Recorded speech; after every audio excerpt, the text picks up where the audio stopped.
বৈষম্যবিরোধী ছাত্র আন্দোলনের মার্চ টু ঢাকা কর্মসূচি আজ রোববার 4 আগস্ট বিকেলে বৈষম্যবিরোধী ছাত্র আন্দোলনের সমন্বয়ক আসিফ মাহমুদ নিজের ফেসবুক আইডিতে এই কর্মসূচি ঘোষণা করেন। নতুন এই কর্মসূচি নিয়ে ফেসবুকে তিনি লেখেন, পরিস্থিতি পর্যালোচনায় এক জরুরি সিদ্ধান্তে আমাদের মার্চ টু ঢাকা কর্মসূচি 6 আগস্ট থেকে পরিবর্তন করে 5 আগস্ট করা হলো।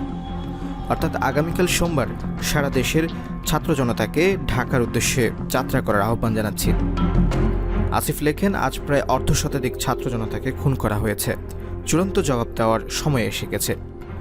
বিশেষ করে আশপাশের জেলাগুলো থেকে সর্বোচ্চ উপস্থিতি নিয়ে সবাই ঢাকায় আসবেন এবং যারা পারবেন আজই ঢাকার উদ্দেশ্যে রওনা হয়ে যান। ঢাকায় এসে মুক্তিকামী ছাত্র জনতা রাজপথগুলোতে অবস্থান নিন। অন্যদিকে কোটা সংস্কার আন্দোলন থেকে শুরু করে সরকার পতনের